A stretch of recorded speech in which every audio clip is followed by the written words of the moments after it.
Ulun mencoba kitab Minhaj Sawi fi Tariq Sadah ala Ba'alwi, perjalanan para habaib, jalan lurus menuju Allah Subhanahu Ta'ala dari perjalanan para habaib Sadah ala Ba'alwi. Kita punya tarikat ini, Sadah ala Ba'alwi, adalah tarikat yang paling terkemuka. Tarikat ini diikutin oleh Tuan Guru Sekumpul. Tarikat ini diikutin oleh Syekh Muhammad Arsad Al-Banjari. Tarikat ini diikutin oleh seberataan para Tuan Guru yang ada di Kalimantan, khususnya di Jawa umumnya. Tariqatuna tariqatul Imam Kubra, tariqatnya para habaib ini adalah tariqah yang paling terkemuka. La yaqdiru ahadun an sulukiha, tidak semua orang bisa berjalan di dalamnya. In aradaha falyulqi yadahu fi yadayna wa nahnu nuwassilhu. Tidak semua orang bisa berjalan di dalam tarikatnya Sadah ala Ba'alwi ini. Jika kau menginginkannya, berbaitlah kepada kami, kata Imam Haddad sahibul ratib. Nahnu nuwassilhu, aku akan sampaikan kalian kepada Allah dan Rasulnya.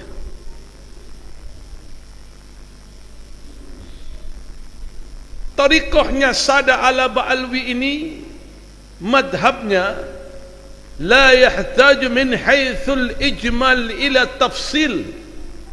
Gak perlu perincian-perincian yang mendalam, tidak, gampang aja. Perjalanan para habaib ini gampang aja.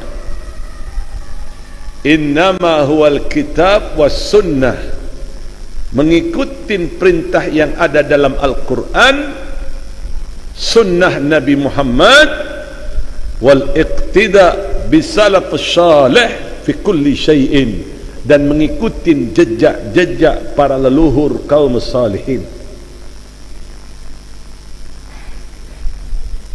Ma fiha illa Allah wa rasulihi wa sayyidil faqil muqaddam wa tariqul faqri ma hajatuna illa minhu. Laqad assasa lana, yani Sadah ala Ba'alwi umur fala naqtadi ila bihim. Aku tidak mengikuti kecuali perintah Allah dan Rasulnya, dan mengikuti jejak-jejak faqil muqaddam.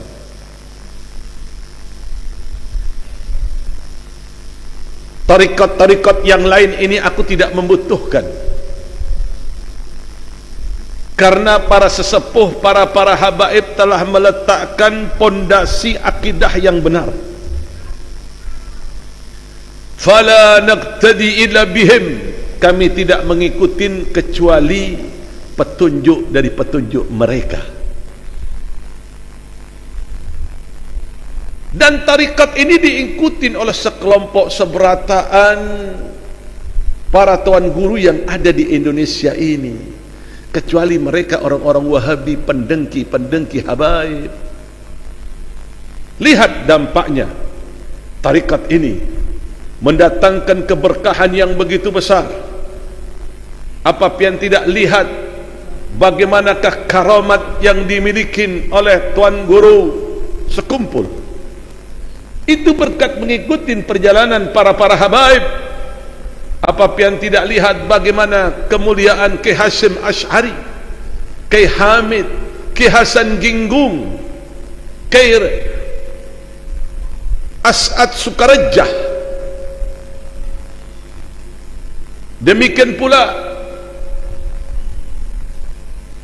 para tokoh, para kiai seberataan itu banyak berguru kepada para habaib. Jadi tidak benar fitnah-fitnah yang mengatakan habaib itu tidak ada yang alim-alim. Tidak usah didengarkan ini omongan.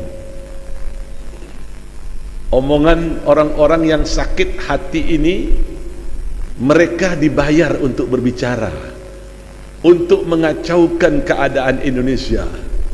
Indonesia akan tetap bersatu, NU Muhammadiyah tetap akan bersatu dengan para habaib dan kiai, tidak akan pernah dipisah untuk selama-lamanya. Amin ya rabbal amin ya rabbal alamin. Sampailah kepada faslul awal fil madhil ilmi wa damul jahli. Pujian-pujian bagaimanakah terhadap orang-orang yang berilmu, bagaimanakah kualitas orang-orang yang berilmu, bagaimanakah kehususiaan orang-orang yang berilmu ini. Allah subhanahu ta'ala berikan kemuliaan yang tidak diberikan kepada yang lainnya. I'lam anna al-ilma ay ta'allumahu wa ta'limahu arfa'u wa afdal min sa'ir al-a'mal allati yuqarribu biha ila Allah ta'ala li adillatul akthar min an tuhsara. Ketahuilah sesungguhnya orang yang mengajarkan ilmu dan belajar ilmu agama itu arfa'u wa afdal min sa'iril a'mal allati yatagarrabu biha ila Allah ta'ala. Sebaik-baiknya amal cara mendekatkan diri kepada Allah ta'ala, itu tidak ada yang melebihi dari ilmu, tidak ada.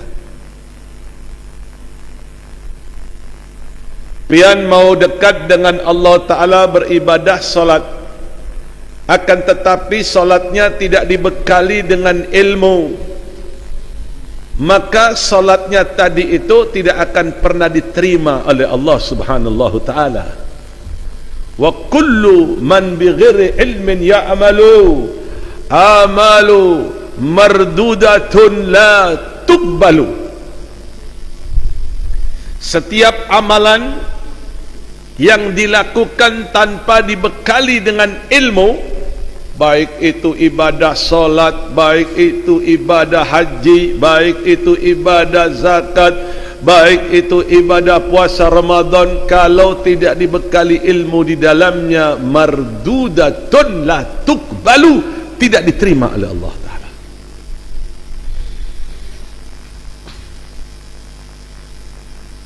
Dan seafdal-afdalnya cara pendekatan diri kepada Allah Ta'ala.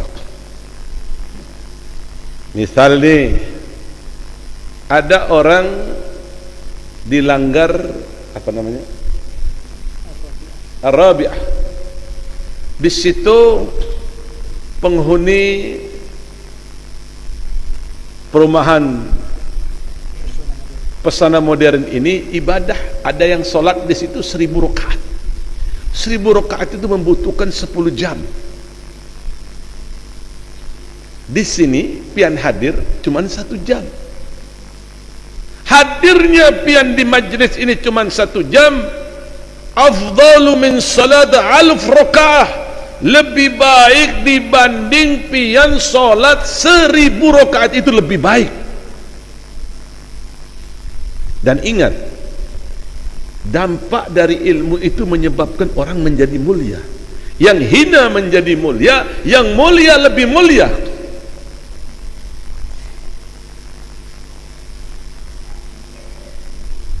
Apakah pian lupa bagaimana Tuan Guru sekumpul? Mulianya Tuan Guru sekumpul bukan karena harta, tapi karena ilmu yang dimiliki oleh Tuan Guru, sehingga ilmu itu mengangkat darajatnya, sehingga ilmu itu memberikan keberkahan dalam hidupnya, sehingga ilmu itu mengantarkan Tuan Guru sekumpul dekat dengan Allah, dekat dengan Rasulullah, sampai beliau mencapai maqam wali min auliyaillah. Itu berkat ilmu yang diamalkan di dalamnya. Tanpa ilmu mustahil seseorang bisa dekat dengan Allah Ta'ala.